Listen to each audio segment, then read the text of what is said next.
Hi guys, this is GL Patel from English Guruji channel. आप सभी का स्वागत है इस वीडियो लेक्चर में। दोस्तों, आज का टॉपिक है एज सुन एज या नो सूनर देन। तो इसे पूरा सीखने के लिए अंत तक हमारे साथ बने रहें। अंत में आपको एक्सरसाइज भी दिया जाएगा। तो चलिए शुरू करते हैं।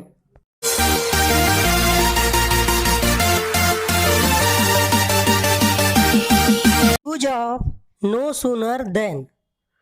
दोस्तों, जहाँ ज्यों ही त्यों ही जैसे ही वैसे ही था कि इस टाइप का वाक्य आता है, वहाँ नो सूनर देन का प्रयोग करते हैं।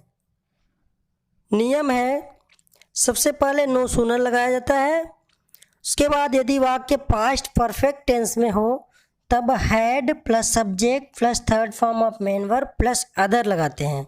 दोनों वाक्यों को देन से जोड़ा जाता है और दूसरा वाला वाक्य subject plus second form of main verb plus other से बनाते हैं।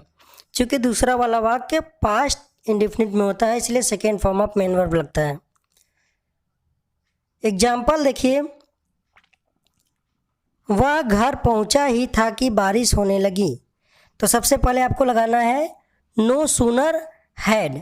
उसके बाद सब्जेक्ट है ही, फिर third form of main verb क्या हो जाएगा, रीच्ड। अदर में होम होएगा। उसके बाद देन से दोनों वाक्यों को जोड़ेंगे। उसके बाद आ जाएगा दूसरा वाक्य। दूसरा वाक्य है subject plus second form of main verb, तो हो जाएगा इट स्टार्टेड रेनिंग। इसका बन जाएगा no sooner had he reached home than it started raining. Next है मूवी शुरू हुई ही थी कि बिजली चली गई। क्या हो जाएगा, नो सूनर हैड, फिर subject movie, second form of third form of main verb started. उसके बाद देन का प्रयोग करना है, फिर दूसरे वाले वाक्य को पास्ट इंडेफिनिट टेंस में बनाना है। क्या हो जाएगा, no sooner had movie started than बिजली चली गई। क्या होगा, the electricity went off. Next है मैं स्टेशन पहुंचा ही था कि ट्रेन चल दी। क्या होगा, no sooner had I reached the station than the train left.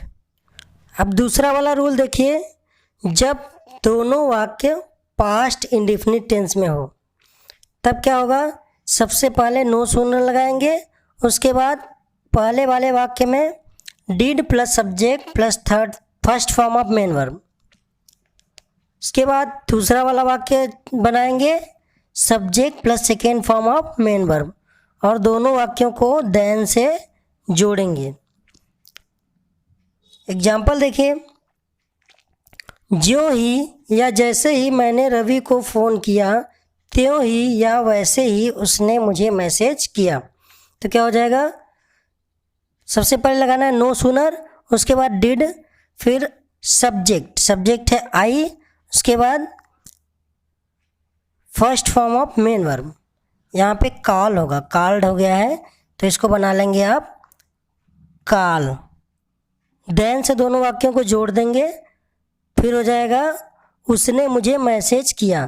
तो इसमें क्या लगेगा, subject plus second form of main verb, he messaged me. Next है जैसे ही शीला ने पढ़ाई पूरी की वैसे ही उसकी शादी हो गई। तो क्या लगाना है, सबसे पहले आपको no sooner did plus subject है शीला, उसके बाद first form of main verb finish her studies. उसके बाद देन से दोनों वाक्यों को जोड़ देंगे, फिर दूसरा वाला वाक्य बनाएंगे पास्ट इंडेफिनिट में, उसकी शादी हो गई, subject plus second form of main verb, she got married. फिर तीसरा रूल है, जब दोनों वाक्य प्रेजेंट इंडेफिनिट में हो तब सबसे पहले नो सूनर लगाते हैं। उसके बाद पहले वाले वाक्य को बनाते हैं डू या does plus subject plus first form of main verb plus other. Than से दोनों वाक्यों को जोड़ते हैं, फिर दूसरा वाक्य बनाते हैं subject plus first form of main verb plus other. Example देखिए, जैसे ही मेरा भाई स्कूल पहुंचता है वैसे ही पढ़ाई शुरू कर देता है। इसे और कैसे बनाया जा सकता है, ज्यों ही मेरा भाई स्कूल पहुंचता है त्यों ही पढ़ाई शुरू कर देता है। तो दोनों सेंटेंस प्रेजेंट इंडेफिनिट में है। तो सबसे पहले आपको बनाना है पहला वाला वाक्य नो सूनर से। तो नो सूनर, उसके बाद डू या डज, सब्जेक्ट एक वचन है इसीलिए डज का प्रयोग होगा। तो हो जाएगा डज, उसके बाद subject my brother, first form of main verb reach, other है स्कूल।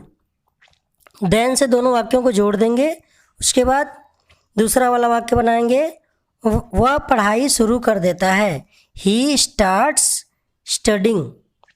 तो इसका बन जाएगा no sooner does my brother reach school than he starts studying. Next है, ज्यों ही हम स्टेडियम पहुंचते हैं त्यों ही हम खेलना शुरू कर देते हैं। क्या हो जाएगा? No sooner do we reach the stadium than we begin to play. दोस्तों, हमने अभी पढ़ा नो सूनर देन का प्रयोग, जो कि एक निगेटिव सेंस में प्रयोग किया जाता है। इसका पॉजिटिव सेंस होता है एज सुन एज। जहाँ पे हम लोग नो सूनर देन प्रयोग करते थे वहाँ पे एज सुन एज का भी प्रयोग कर सकते हैं। इसका भी अर्थ होता है ज्यों ही त्यों ही या जैसे ही वैसे ही। तो इसको बनाने के लिए नियम होता है, सबसे पहले एज सुन एज लगाते हैं, उसके बाद पहला सेंटेंस बनाते हैं, फिर कामा देकर दूसरा सेंटेंस बनाते हैं। ध्यान रहे कि सेंटेंस जिस टेंस में दिया हो उसी टेंस में बनाएंगे। यदि टेंस क्लियर नहीं है तो डिस्क्रिप्शन में लिंक दिया गया है, वहाँ से जाकर देख सकते हैं। तो एग्जाम्पल देखिए, ज्यों ही अध्यापक आए त्यों ही विद्यार्थी खड़े हो गए। तो सबसे पहले हम आपको बताएंगे नो सूनर से कैसे बनाते हैं। तो नो सूनर से आप जानते ही हैं क्या हो जाएगा, no sooner did plus first form of main verb पहले वाले वाक्य के लिए और दूसरे वाले वाक्य के लिए subject plus second form of main verb.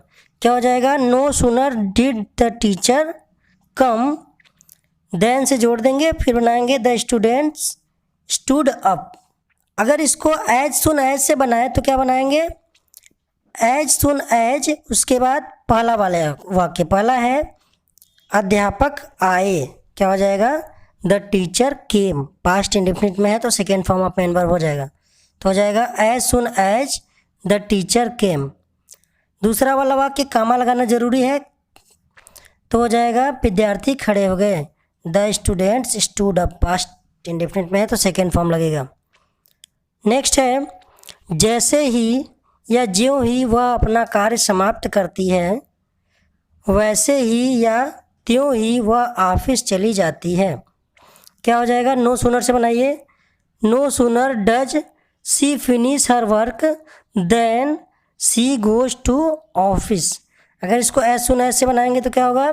As soon as C finishes her work. चूँकि जिस टेंस में रहता है उसी में बनता है तो प्रेजेंट इंडेफिनिट में है तो यस लग जाएगा, फिनिश में यस लगेगा। कामा देके दूसरा वाला वाक्य बनाएंगे। दूसरा वाला वाक्य है वह ऑफिस चली जाती है, क्या हो जाएगा? सी गोज टू ऑफिस। दोस्तों, आपने दोनों नियमों को एज सुन एज या नो सूनर देन दोनों को पढ़ लिया है, उम्मीद है समझ गए होंगे। तो चलिए आगे कुछ प्रैक्टिस करते हैं। ज्यों ही मैं घर पहुंचा त्यों ही वे चले गए। No sooner did I reach home than they went.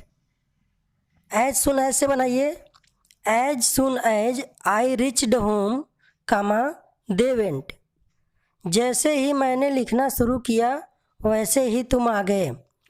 No sooner did I start writing than you came. As soon as से होगा, as soon as I started writing comma you came. जैसे ही पिताजी घर आते हैं वैसे ही मैं उन्हें पानी देता हूँ। No sooner does the father come home than I give him water. As soon as से होगा, as soon as the father come home comma I give him water. दोस्तों, यहाँ नियम समाप्त हो जाता है। मैं आपको कुछ एक्सरसाइज दे रहा हूँ जिसे आप करके कमेंट में भेज दीजिए ताकि मैं चेक कर सकूँ। दोस्तों अगर ये वीडियो पसंद आया हो तो अपने दोस्तों को शेयर कर दें। अगर चैनल पर नए हैं तो लाइक और सब्सक्राइब कर दीजिए तथा साथ में बेल आइकन का बटन भी दबा दीजिए। धन्यवाद।